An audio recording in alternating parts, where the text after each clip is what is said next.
Viewers, আসসালামু আলাইকুম। সবাইকে স্বাগত জানাচ্ছি আমাদের আজকের প্রোগ্রামে। তো বন্ধুরা, আজকে আমরা তৃতীয় শ্রেণীর গণিত নিয়ে হাজির হয়েছি। এটা হচ্ছে তৃতীয় শ্রেণীর গণিতের প্রথম লেকচার। তো বন্ধুরা, প্রথম ভিডিও ক্লাসে আমরা তোমাদের সবাইকে স্বাগত জানাচ্ছি এবং আশা করতেছি যে আমরা এই ক্লাস 3 সমগ্র গণিত বইটি খুব দ্রুত শেষ করে দিব। তোমরা আমাদের চ্যানেলটি অবশ্যই সাবস্ক্রাইব করে নিয়ে আমাদের সাথেই থাকো। তো যাই হোক বন্ধুরা, চলে যায় আমাদের ভিডিওতে। তো এই জায়গাটায় আমাদের এখন দেখবো যে এই যে এটা হচ্ছে আমাদের কভার পেজ, তৃতীয় শ্রেণীর কভার পেজ গণিতের বইয়ের। তো এখানে আমরা একটু কভার পেজটা একটু লক্ষ্য করব যে কি আছে। তো বন্ধুরা লক্ষ্য করো, এখানে আমাদের দেয়া আছে এই জায়গাটায় এই যে ছবি আমাদের গোল দিয়ে দাগ দিলাম, মার্ক করা, দেখা আছে যে এই 253 প্লাস 526 সমান সমান কত। তো এইটা কিভাবে হবে এরকম একটা বিষয়। তো আমরা এখান থেকে যেহেতু ক্লাস 2 তে আমরা যোগ বিয়োগ করে আসছি, তো আমরা এখান থেকে একটু যোগটা করে দেখি বন্ধুরা। তো আমরা কিন্তু সামনে আগাবো বন্ধুরা। তো আমরা এই কভার পেজ থেকে কিছু প্রয়োজনীয় জিনিস এবং যে জিনিসগুলো আমাদের অবশ্যই জানা দরকার সেই বিষয়গুলো নিয়ে কথা বলছি। তো বন্ধুরা লক্ষ্য করো, আমি যদি এখানে লিখি 2, তারপরে যদি লিখি 5, তারপরে যদি লিখি 3, তার মানে হচ্ছে কত? তার মানে হচ্ছে 253। তো 253 এর সাথে যদি আমি যোগ করি 5, তারপরে হচ্ছে 2, তারপর হচ্ছে 6, তার মানে হচ্ছে 226। আবার একটু বলছি, উপরে হচ্ছে 253, নিচে হচ্ছে 526। তো এটা যদি আমরা যোগ করি কত হয় বন্ধুরা? আমরা তো যোগের যে নিয়মটা সেটা তো আমরা জানি অলরেডি। তারপর আমরা একটু কথা বলি। দেখো, এটা হচ্ছে একটা যোগ অঙ্ক, উপরে হচ্ছে 3টে অঙ্ক আছে। এই 2 একটা অঙ্ক, 5 একটা অঙ্ক, 6 আরো একটা অঙ্ক। এখানে 6 একটা অঙ্ক, 2 একটা অঙ্ক এবং 5 আরো একটা অঙ্ক। এখন এগুলো যদি আমরা যোগ করি, লক্ষ্য করো কত হয়। 6, 7, 8, 9, মানে 6 এর সাথে যদি 3 যোগ করি তাহলে হচ্ছে 9। আমরা এখানে 9 লিখলাম। তারপরে বন্ধুরা 5, 6, 7, 5 এর সাথে যদি 2 যোগ করে হয় 7। তো এখানে লক্ষ্য করো বন্ধুরা, এইটা হচ্ছে আমাদের 5, 5 এর সাথে যদি 2 যোগ করে কত হয়? 5 হাতে আছে, তাহলে 5, তারপর থেকে আমরা গণবো 6, 7। তো আমাদের হয়ে গেল কত? লক্ষ্য করো বন্ধুরা, এখানে হচ্ছে 779। আমরা যেটা পেলাম 779। তো বন্ধুরা আশা করি বুঝতে পেরেছ। এখন এই জায়গাটায় আমরা আরো একবার একটু বলি। এই যে 6, আমাদের এখান থেকে যোগ করার নিয়ম যেটা, সেটা হচ্ছে যে সবচেয়ে বড় যেটা সেটাকে খুঁজে বের করব। এই দুইটা অঙ্কের ভিতরে সবচেয়ে বড় কোনটা? মানে এই ডান দিক থেকে আমরা গণা শুরু করব। কোথা থেকে? ডান দিক থেকে আমরা গণা শুরু করব। এবং এই যে 6 হচ্ছে বড়, 3 এবং 6 এর ভিতরে 6 বড়। তারপর 6 এর পরে আমরা গণতে থাকবো কত পর্যন্ত? 3 পর্যন্ত। তার মানে এখানে 6, তারপরে হচ্ছে 7, 8 এবং 9, তার মানে হচ্ছে 9। তারপরে এখানে লক্ষ্য করো বন্ধুরা, এখানে বড়টা হচ্ছে 5, তারপর আমরা ছোটটা গণি 5, 6, 7। তারপরে এখানে বন্ধুরা বড় 2 এবং 5 এর ভিতরে বড় হচ্ছে 5। তো 5 এর পরে আমরা গণবো 2 পর্যন্ত, তাহলে 5, 6, 7। তাহলে এই হচ্ছে আমাদের এই যোগফলটা। তো যাই হোক বন্ধুরা, এর পরবর্তীতে আমাদের কভার পেজে যে অঙ্কগুলো আছে সেটুকু একটু দেখার চেষ্টা করি। এখানে বন্ধুরা লক্ষ্য করো, আমরা যে অঙ্কটা পেলাম সেটাই আরো একবার দেখি। আমরা পেয়েছিলাম 7, 7, 9, অথবা আমি লিখলাম যে 7, 7, 9, অর্থাৎ এই মানটা কত? এই যে 7, 7, 9, এই মানটা কত? তো এই মানটা হলো যে 779। 779 থেকে অর্থাৎ এইটা ডান দিক থেকে যদি আমরা গণি, আবার একটু বলছি বন্ধুরা, ডান দিক থেকে অর্থাৎ 9টা হচ্ছে ডান দিকে আছে। এই 9 যে ডান দিকে আছে, ডান দিক থেকে যদি গণা শুরু করি, এটা হচ্ছে একক, তারপরেরটাকে বলবো দশক এবং তারপরেরটাকে বলবো শতক। বন্ধুরা লক্ষ্য করো, যদি আমাদের এই যে 9, এটা হচ্ছে ডান পক্ষের দিকে আছে অর্থাৎ ডান পাশের দিকে। আমরা যে খাই, দেখবে তুমি যখন হাত দিয়ে ভাত খাও, ডান হাত দিয়ে অবশ্যই ভাত খাও, তাহলে এই ডান হাতটা যেদিকে আছে সেটাকে বলবো ডান পক্ষ, আর বাম হাত যেদিকে আছে সেটা হচ্ছে বাম পক্ষ। তার মানে এখানে 9টা আছে ডান দিকে, তার মানে 9 হচ্ছে ডান পক্ষ। সেই ক্ষেত্রে ডান দিক থেকে যদি গণি, 9 হচ্ছে একক, 7 হচ্ছে দশক এবং এই 7 হচ্ছে শতক। তাহলে আমরা কিভাবে গণবো? একক, দশক, শতক। তাহলে এখানে 9 হচ্ছে একক, 7 হচ্ছে দশক এবং এই 7 হচ্ছে শতক। তাহলে 9 হচ্ছে একক, এই 7 হচ্ছে দশক আর এই 7 হচ্ছে শতক। একক, দশক, শতক। এইটুকু আমরা অলরেডি জেনে ফেললাম। তোমরা লক্ষ্য করো, এখন আমরা যে কাজটুকু করব, তার মানে একক, দশক, শতক এই বিষয়টা জানলাম। তো বন্ধুরা লক্ষ্য করো, এখান থেকে এই যে 526, এখানে 6 হচ্ছে ডান দিকে এবং 5 হচ্ছে বাম দিকে। তাহলে 6 হচ্ছে একক, 2 হচ্ছে দশক, 5 হচ্ছে শতক। তাহলে একক, দশক এবং শতক এই হচ্ছে তিনটা মান। এখন আমরা যদি আমাদেরকে বলা হয় যে একক, দশক, শতক, তো 6 এককের স্থানে, অর্থাৎ এই যে 6 যেটা আছে এটা হচ্ছে একক অবস্থানে আছে এবং এর স্থানীয় মান, আমাদের একটা কথা আছে সেটা হচ্ছে কি স্থানীয় মান, অর্থাৎ এই যে 6 এর স্থানীয় মান হচ্ছে যখন এককে থাকবে, যখন কোন একটা ভ্যালু একক অবস্থানে থাকবে তখন তার সাথে যে মানটা থাকবে তার সাথে আমরা 1 গুণ করব। 6 গুণ 1 তার মানে হচ্ছে 6, অর্থাৎ একক স্থানে এজন্য 1 দিয়ে গুণ করে তার ভ্যালুটা হচ্ছে 6। একক অবস্থানে যে থাকবে তার স্থানীয় মান হচ্ছে 6। দশক স্থানে যে থাকবে, দশক স্থানে এখানে কত আছে 2, তাহলে দশক স্থানে যে আছে তার মান হচ্ছে 2। এখন এখানে দশক স্থানের মানটা হচ্ছে 2 গুণ, আমরা 10 দিয়ে গুণ করব, যেহেতু দশক অবস্থানে আছে তাহলে এই মানটা আমরা পাচ্ছি 10 দুগুণে 20, তার মানে এই 2 এর স্থানীয় মান হচ্ছে 20। এখানে যেটা 2 ছিল তাহলে 2 এর স্থানীয় মান হচ্ছে 20। তারপরে বন্ধুরা লক্ষ্য করো, আমরা এখন 5 এর কথা বলবো। এই যে 5, এই 5টা হচ্ছে কোথায় আছে, শতক অবস্থানে আছে। দেখো 5 একক, দশক, শতক, 5 শতক অবস্থানে আছে। তাহলে 5 এর সাথে আমরা গুণ করব শতক। শতক বলতে 100 আমরা গুণ করতেছি। এখন 100 যদি গুণ করি তাহলে কত পাই লক্ষ্য করো বন্ধুরা, তাহলে হচ্ছে 5 গুণ 100, তাহলে আমরা পাবো 500। কিভাবে 500 পাবো বন্ধুরা, আমরা একটু দেখে আসি।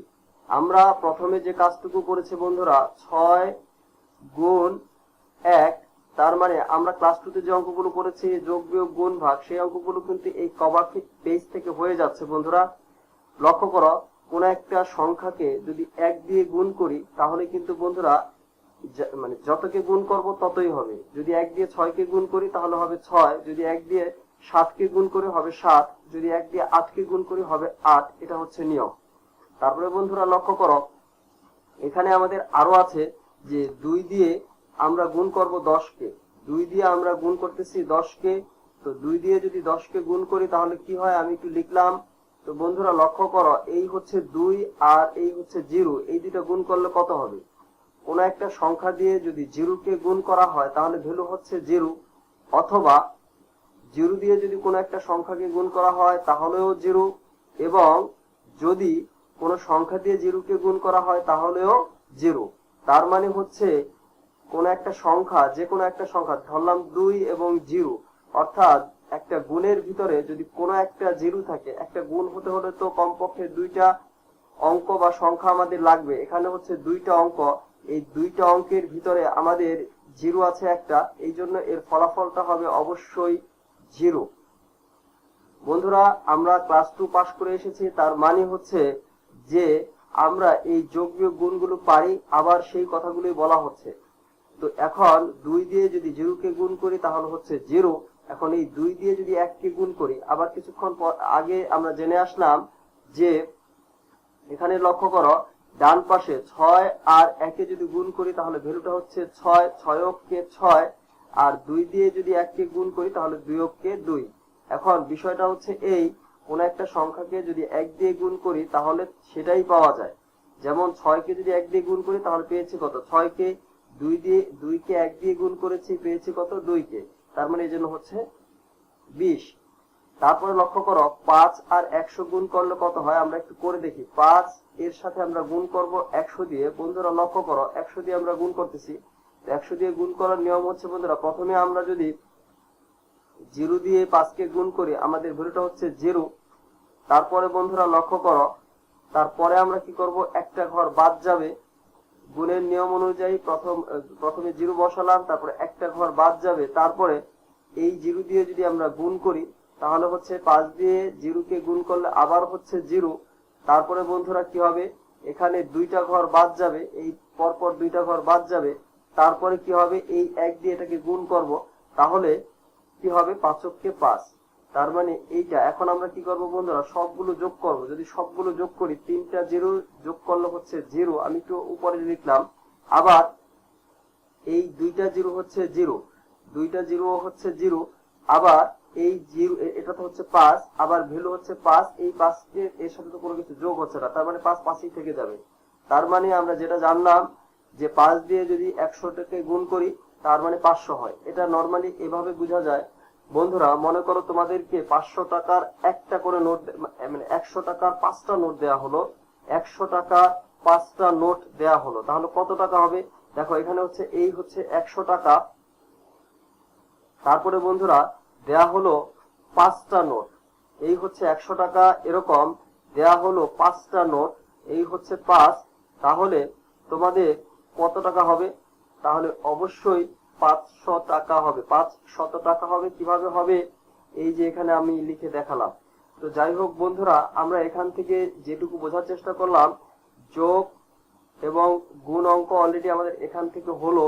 এবং আরো একটা বিষয়, এগুলো কিন্তু আমরা ক্লাস 2 তে পড়ে আসছি, সেই বিষয়গুলোই আবার বলা হলো। এরপরে বন্ধুরা একক, দশক, শতক এইটুকু বলে আসলাম যে একক, দশক, শতক এটা আমরা ডান দিক থেকে গণা শুরু করব এবং একক স্থানে এককের অঙ্কের স্থানীয় মান বের করতে হলে 1 দিয়ে গুণ করব। দশকের অঙ্কের স্থানীয় মান বের করতে হলে 10 দিয়ে গুণ করব। শতকের অঙ্কের স্থানীয় মান বের করতে হলে 100 দিয়ে গুণ করব। বন্ধুরা লক্ষ্য করো, এখানে যদি 6 এর স্থানীয় মান বের করি তাহলে হবে কত? তাহলে হবে, আমি একটু লিখে দেই, 6 × 1, তাহলে 6 এর স্থানীয় মান হবে 6। তারপরে বন্ধুরা এই 2 এর স্থানীয় মান হবে 2 কে আমরা যেহেতু দশক পজিশনে আছে, একক দশক, তার মানে একে আমরা 2 কে গুণ করব 10 দিয়ে, তার মানে আমরা পাবো কত? 20। 10 দুগুণে 20, আমরা যেটা দেখে আসছি। তারপরে বন্ধুরা লক্ষ্য করো, এখানে আমি লিখলাম যে 20। তারপরে বন্ধুরা এই যে থাকে 6, তার মানে এই 6 কে আমরা গুণ করব, কোন পজিশনে আছে দেখো, একক, দশক, শতক, এটা শতক পজিশনে আছে, সেই জন্য আমরা 100 দিয়ে গুণ করব, 100 দিয়ে গুণ করব। 100 দিয়ে যদি গুণ করি তাহলে হচ্ছে কত? 600। বুঝতে পারতেছ? তো যাই হোক বন্ধুরা, আশা করি বুঝতে পারতেছ। আমার লেখা কিন্তু খারাপ হচ্ছে, তোমরা কিন্তু যখন লিখবে বন্ধুরা অবশ্যই অবশ্যই সুন্দর করে পেন্সিল দিয়ে কিংবা কলম দিয়ে লিখবে। তো আমরা যেহেতু বোর্ডে কাজ করতেছি এবং যে স্টাইলে কাজ করতেছি, এই জন্য লেখাটা সুন্দর করা খুবই কষ্টসাধ্য। আমার লেখা হচ্ছে, আমি কিন্তু বোঝানোর চেষ্টা করতেছি, আশা করি বুঝতে পারতেছো বন্ধুরা। তারপরে বন্ধুরা লক্ষ্য করো, এখান থেকে আমরা যেটুকু আরো শিখবো সেটা হচ্ছে যে এখানে কয়টা আছে। দেখো এখানে 10 আছে কয়টা? 1টা, 2টা, 3টা, 4টা, 5টা। এখানে 10 আছে হচ্ছে কয়টা? 5টা। 1 আছে কয়টা? দেখো বন্ধুরা, 1টা, 2টা, 3টা, 1 আছে 3টা। আর এখানে শতক আছে কয়টা? শতক মানে 100, 100 কয়টা আছে? 100, এই একটা, এই একটা, 2টা। আমরা যদি পরপর নিচে লিখি এই ঘরের জন্য তাহলে কি হয় দেখো, শতক মানে এটা হচ্ছে 100, আরো হচ্ছে 100, তার মানে 200। তো 200 এর জন্য আমরা শুধুমাত্র 2 লিখলাম, 2টা শূন্য লিখলাম না, যেহেতু পজিশনটা হচ্ছে কত, একক, দশক, শতক, এটা শতকের ঘরে আছে, এজন্য শুধু 2 লিখলাম, শূন্যগুলো বাদ দিলাম। এরপরে আমরা এখন যে কাজটুকু করতেছি এটা হচ্ছে অঙ্কটা লিখতেছি, স্থানীয় মান লিখতেছি না। স্থানীয় মান যদি লিখতাম তাহলে কিন্তু হতো 200। তো যাই হোক বন্ধুরা, এরপরে দেখো এখানে কত আছে? 10, 20, 30, 40, 50। এখানে আছে হচ্ছে 10 আছে হচ্ছে 5টা, তার মানে এখানে হচ্ছে 50। তার মানে এখানে বন্ধুরা লক্ষ্য করো, 10 কয়টা আছে? 1টা, 2টা, 3টা, 4টা, 5টা। তো 50 লিখতে বন্ধুরা, 50 লিখতে আমরা যদি 50 লিখি এইভাবে, এখন এইটা হচ্ছে দশকের অবস্থান, অর্থাৎ 10 দশকের ঘরে কত আছে? দশকের ঘরে যেটা হয়ে যাবে সেটা হচ্ছে 4, দশকের ঘরে যেটা হবে সেটা হবে শুধুমাত্র 5। কেন হবে? কারণ হচ্ছে 10 আছে কয়টা? 10 আছে শুধুমাত্র 5টা, 1টা, 2টা, 3টা, 4টা, 5টা। 10 আছে 5টা, এজন্য 5। 100 আছে 2টা, এজন্য 2, এবং 1 আছে 3টা, এজন্য বসবে 3। এখন টোটাল সংখ্যাটি কত হলো? সংখ্যাটি হলো 253। মনে হচ্ছে যে তোমরা বুঝতে পেরেছো। ঠিক সেম স্টাইলে পরে অঙ্কটাও বের করা হয়েছে। তো বন্ধুরা লক্ষ্য করো, এই জায়গাটায় এখন আমরা দেখবো 10 কয়টা আছে। দেখো, একটা, দুইটা, তিনটা, চারটা, পাঁচটা। তার মানে 10 আছে এখানে 5টা। আমি এই জন্য 5 লিখলাম। এরপরে সরি 10 না, 100। 100 শতক, মানে 100 আছে 5টা। 10 আছে কয়টা? 2টা। দেখো, একটা, দুইটা। আর এক আছে কয়টা? একটা, দুইটা, তিনটা, চারটা, পাঁচটা, ছয়টা। 10 মানে এক আছে কয়টা? 6টা। তার মানে 526টা হচ্ছে আমাদের টোটাল। এখানে 526। এখানে আমরা যে অঙ্কটা পেলাম, যে ভ্যালুগুলো পেলাম। তো বন্ধুরা এইভাবে কিন্তু আমাদের এই যে বইটা যেটা আছে, এই বইতে এভাবে আমরা গণনা শেখার চেষ্টা করতেছি। মজা পাচ্ছ কি? আশা করি মজা পাচ্ছ। তো বন্ধুরা এইভাবে আমরা দেখতে থাকি। তো এখানে 100 তো কয়টা আছে? দেখো, একটা, দুইটা, তিনটা, চারটা, পাঁচটা, তারপরে 6টা, 7টা। তা 100 আছে কয়টা? 7টা। তারপরে বন্ধুরা লক্ষ্য করো, এখানে 10 কয়টি আছে? একটা, দুইটা, তিনটা, চারটা, পাঁচটা, 6টা, 7টা। তাহলে 10 আছে কয়টি? 7টি। দশকের ঘরে 10 আছে হচ্ছে 7টি, এজন্য লিখছি 7। আর এখানে এক কয়টি আছে? দেখো, একটা, দুইটা, তিনটা, চারটা, পাঁচটা, 6টা, 7টা, 8টা, 9টা। তার মানে এখানে এক আছে হচ্ছে 9টি, এজন্য লিখলাম 9। তার মানে 7, 7, 9, তার মানে 779 এই রেজাল্টটা। তো বন্ধুরা এরপরে আমরা যে কাজটুকু করব এখন, যে এখান থেকে এই যে যে কাজগুলো করতেছি এগুলো। তো বন্ধুরা এখন আমরা যে কাজটুকু করব, আমরা এই যে ডান পাশের যে চিত্রগুলো আছে, এই যে ডান পাশের আমাদের বইটাতে ডান পাশের যে চিত্রগুলো আছে সেই চিত্রগুলো নিয়ে একটু কথা বলবো। এই যে ডান পাশের যে চিত্রগুলো আছে, লক্ষ্য করো, এই ডান দিকের যে চিত্রগুলো আছে, আমরা এখন চিত্রগুলো নিয়ে কথা বলতেছি। তো এখানে আমরা প্রথমে এগুলো কোনটাকে কি বলে সেইটুকু একটু জানার চেষ্টা করি। তো বন্ধুরা এটাকে বলা হচ্ছে ত্রিভুজ, এটা হচ্ছে একটা চতুর্ভুজ, এই যে এইটুকু এটা হচ্ছে একটা বৃত্ত, এবং এটা একটা চতুর্ভুজ, এটা আরো একটা চতুর্ভুজ। তারপরে বন্ধুরা লক্ষ্য করো যে এই যে এখানে এটা একটা হচ্ছে ত্রিভুজ, এটা একটা ত্রিভুজ। তারপরে এখন এখানে আমরা তার মানে জেনে ফেললাম কোনটা ত্রিভুজ, কোনটা চতুর্ভুজ এবং কোনটা বৃত্ত, সেটা আমরা জেনে ফেললাম। এরপরে বন্ধুরা এখানে আরো আছে। দেখো, এখানে যেটুকু আছে সেটা একটু উপরের দিকে লক্ষ্য করো, সূক্ষ্মকোণ, তারপরে আছে স্থলকোণ। তো এই যে আমাদের যে বিষয়গুলো আছে, এখন এগুলোর সংজ্ঞাটা জানতে হবে। তো আমরা একটু সংজ্ঞাটা বলার চেষ্টা করি। বন্ধুরা লক্ষ্য করো, এটা হচ্ছে ত্রিভুজ। তো ত্রিভুজে 3টি বাহু থাকে এবং 3টি কোণ থাকে। আবার একটু বলছি বন্ধুরা লক্ষ্য করো, ত্রিভুজে 3টি বাহু থাকে, এই একটা বাহু এবং আরো একটা বাহু হলো এই, এবং আরো একটা বাহু হলো এই। তাহলে মোট কয়টি বাহু একটু লক্ষ্য করো, এখানে দেখবে 3টি বাহু আছে।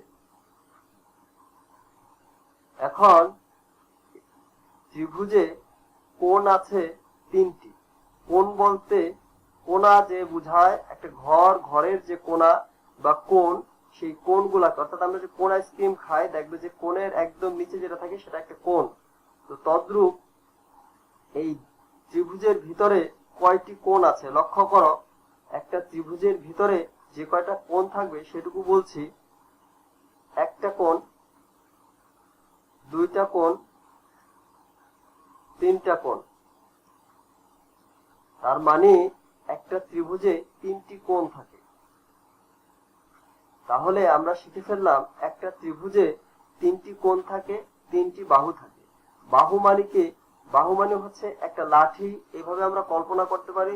বা একটা বাহু হচ্ছে এই যে একটা এই লাইন, এটা হচ্ছে একটা লাইন, এই লাইনটাই হচ্ছে একটা বাহু। এইটা আমরা পেন্সিল দিয়ে সোজা সুন্দর করে দাগ দিবে, কিন্তু আমার এখন ভালো হচ্ছে না, এই জন্য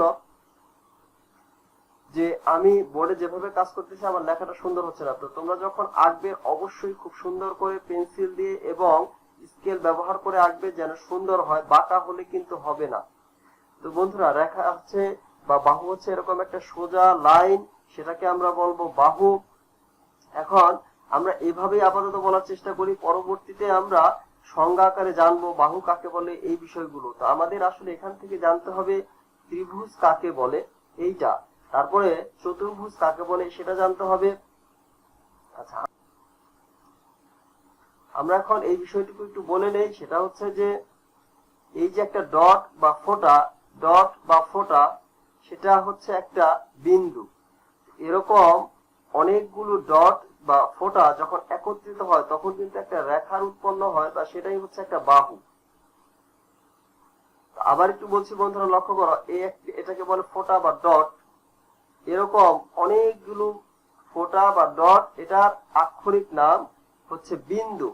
এরকম অনেকগুলো বিন্দু যখন পরপর যোগ হবে তখন কিন্তু একটা রেখা উৎপন্ন হয়। তো রেখা আবার দুই ধরনের, একটা হচ্ছে সরল রেখা, একটা হচ্ছে বক্ররেখা। সরল রেখা সবসময় সোজা পথে চলে, বক্ররেখা বাঁকা পথে চলে। তো আমরা এভাবে আপাতত জানলে হবে। এরপর আমরা আরো একটা বিষয় জানবো, সেটা হচ্ছে সূক্ষ্মকোণ এবং স্থলকোণ। আমি একটু বলে নিচ্ছি বন্ধুরা, সূক্ষ্মকোণ মানে হচ্ছে ছোট কোণ, স্থলকোণ মানে হচ্ছে বড় কোণ। পরীক্ষায় প্রশ্ন এরকম আসতে পারে, স্থল মানে কি, সূক্ষ্ম মানে কি। সূক্ষ্ম মানে হচ্ছে ছোট, স্থল মানে হচ্ছে বড়। তো আমরা এইটুকু জানার আগে একটু জেনে নেই বন্ধুরা, যেটা জানবো সেটা হচ্ছে যে সমকোণ কাকে বলে, এই বিষয়টা আমরা একটু জেনে নেই। তো সমকোণ হচ্ছে যে এইটা হচ্ছে সোজা একটা, আমি পেন্সিল আঁকার চেষ্টা করতেছি বন্ধুরা, পেন্সিল তোমাদের তো সোজা হবে, যে পেন্সিল দিয়ে যেটা আঁকবে একটা সোজা রেখা আঁকবে, পেন্সিল দিয়ে এবং স্কেল দিয়ে সোজা রেখা।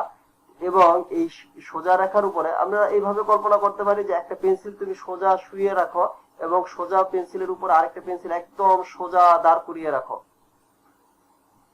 তাহলে এরকম একটা অংশ হবে।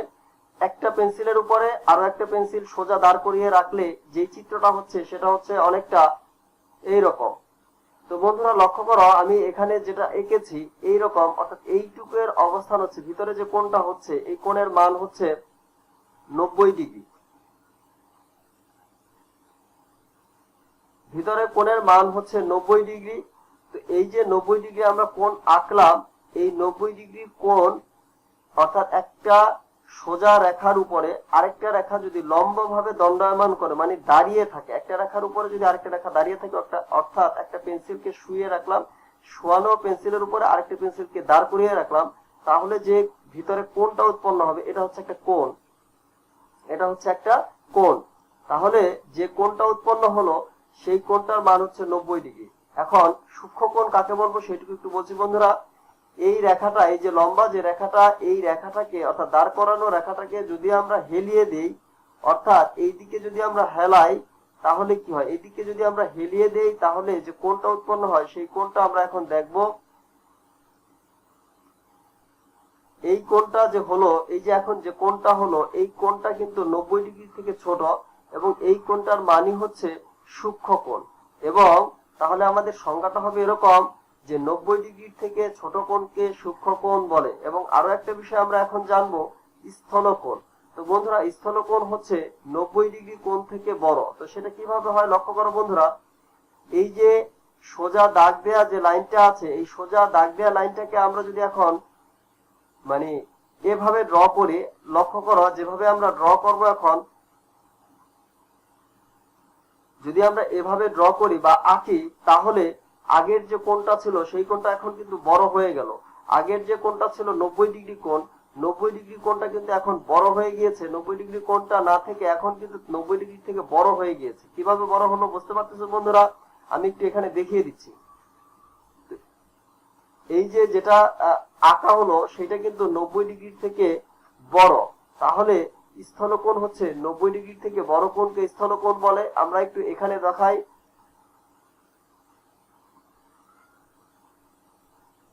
অর্থাৎ আমরা এখন যেটা আঁকা হলো, অলরেডি আঁকা হয়েছে যেটা, এটা হচ্ছে 90 ডিগ্রি কোণ। যে কোণটা আমরা পেলাম এটা হচ্ছে 90 ডিগ্রি কোণ।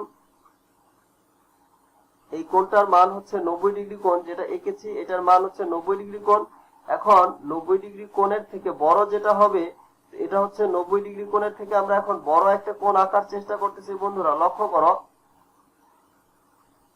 এই কোণটার মান যেটা আমরা এঁকেছি সেটা কিন্তু 90 ডিগ্রি থেকে বড়, এটার মান হচ্ছে স্থলকোণ। এবং আরো একটা কোণ যেটা কিনা 90 ডিগ্রি থেকে ছোট, আবার একটু আঁকতেছি,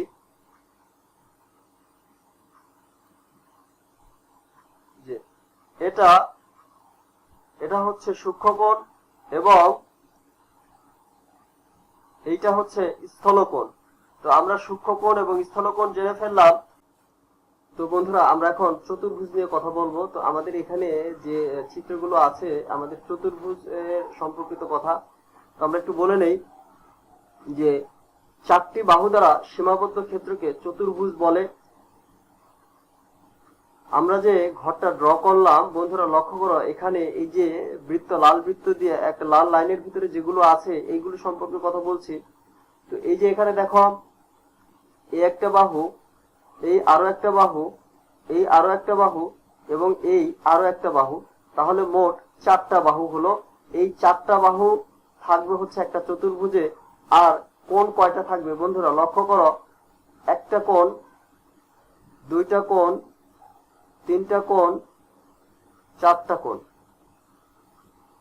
তাহলে আমরা যেটা জানার চেষ্টা করতেছি, একটা চতুর্ভুজে কোণ হচ্ছে 4টা এবং বাহু হচ্ছে 4টা। আমি বন্ধুরা যেভাবে আঁকতেছি, মূলত পরীক্ষায় কিন্তু এভাবে আঁকা যাবে না, আমি বোঝার সুবিধার্থে শুধুমাত্র এরকম করে আঁকার চেষ্টা করতেছি। এবং আমি যেই সিস্টেমে কাজ করতেছি তাতে আমার আঁকা বোঝানো কষ্টসাধ্য একটু, পেন্সিলটা যেভাবে কাজ করে। তো এই জন্য আসলে এরকম করে আঁকতেছি, কিন্তু তোমরা জাস্ট বুঝতেছো কিনা বিষয়টা হচ্ছে এরকম। তো আমাদের ভিডিওটি যারা দেখতেছেন তারা আবার ভুল ভাবে নেবেন না যে এগুলো আসলে কিভাবে তারা আঁকতেছে, এত অসুন্দর কেন। আসলে অসুন্দর বলতে এটা বোঝানোর সুবিধার্থে এভাবে আঁকতেছি। তো যাই হোক, আমরা এখানে যেটুকু জানলাম, একটা চতুর্ভুজে 4টি বাহু থাকে এবং 4টি কোণ থাকে। এবং চতুর্ভুজ কাকে বলবো? চতুর্ভুজ হচ্ছে 4টা বাহু দ্বারা সীমাবদ্ধ ক্ষেত্রকে চতুর্ভুজ বলে। তো যাই হোক বন্ধুরা, আমাদের ভিডিওটি এতক্ষণ যারা দেখেছে তাদেরকে তো অসংখ্য অসংখ্য ধন্যবাদ, এবং যারা চ্যানেলটি ইতিমধ্যেই সাবস্ক্রাইব করেছে তাদেরকে আবারও জানাই ধন্যবাদ। যারা আমাদের চ্যানেলটি এখনো সাবস্ক্রাইব করেনি, আমি রিকোয়েস্ট করবো চ্যানেলটি সাবস্ক্রাইব করে নিয়ে আমাদের পরবর্তী ভিডিওগুলো দেখার জন্য বেল বাটনে চাপ দিয়ে রাখুন। এবং আমরা কিন্তু খুব দ্রুত এই চ্যাপ্টারটি সহ, মানে এই চ্যাপ্টারটি বলতে মূলত ক্লাস 3 যাবতীয় পুরা বইটি আমরা শেষ করে দিব খুব দ্রুত। তো বন্ধুরা, আমাদের সাথে থাকার জন্য আমি বিশেষভাবে অনুরোধ রাখছি। এবং আমরা কিন্তু অন্যান্য ক্লাসেরও ভিডিও দিচ্ছি। গণিত বইয়ের অর্থাৎ 0 ক্লাস থেকে শুরু করে এসএসসি লেভেল পর্যন্ত বিভিন্ন ম্যাথ নিয়ে আমরা কিন্তু প্রতিনিয়ত হাজির হচ্ছি, এবং অন্যান্য সাবজেক্ট নিয়ে এই চ্যানেলে কথা বলবো। ইন্টারমিডিয়েট লেভেল পর্যন্ত সাবজেক্টের আইসিটি বিষয় নিয়ে আমরা কথা বলবো, যদিও আমরা এখনো সেই বিষয়ে ভিডিও আপলোড দিইনি, কিন্তু খুব শীঘ্রই ভিডিও আপলোড দিব। তো যাই হোক বন্ধুরা, যারা আমাদের চ্যানেলে এতক্ষণ ধরে ধৈর্য ধারণ করে ভিডিওটি দেখেছেন তাদেরকে তো আবারও জানাই সাদর আমন্ত্রণ পরবর্তী ভিডিও দেখার। এবং এখন যদি ভিডিওটি ভালো নাও লেগে থাকে বা কোনো সমস্যা হয় সেই ক্ষেত্রে কমেন্ট করে জানাবেন। আর ভিডিওটি যেভাবে করা হয়েছে হয়তো লেখা একটু আগে চলে গিয়েছে, তারপরে দেখা গেছে যে চিত্রটা একটু পরে আসতেছে, তাহলে সফটওয়্যারে কিছু সমস্যা থাকার কারণে এরকম হচ্ছে। তো যাই হোক, আশা করি যে বোঝার চেষ্টা করবেন। ভিডিওটি যদি বুঝতে না পারেন সেক্ষেত্রে বারবার টেনে দেখলে অবশ্যই বোঝা যাবে, বাচ্চাদের জন্য বলছি। তো যাই হোক বন্ধুরা, আমরা পরবর্তীতে এর থেকে আরো সুন্দর ভিডিও করার চেষ্টা করব। তো যদিও ভিডিওটি ভালো হয়নি সেটা বুঝতেছি, কিন্তু তারপরও চেষ্টা করে যাচ্ছি। তো যাই হোক বন্ধুরা, আমাদের চ্যানেলটি সাবস্ক্রাইব করে পাশে থাকবেন, এই হচ্ছে আশাবাদ। তো এখনকার মতো বিদায় নিচ্ছি বন্ধুরা, খোদা হাফেজ, আসসালামু আলাইকুম ওয়া রাহমাতুল্লাহি ওয়া বারাকাতুহু।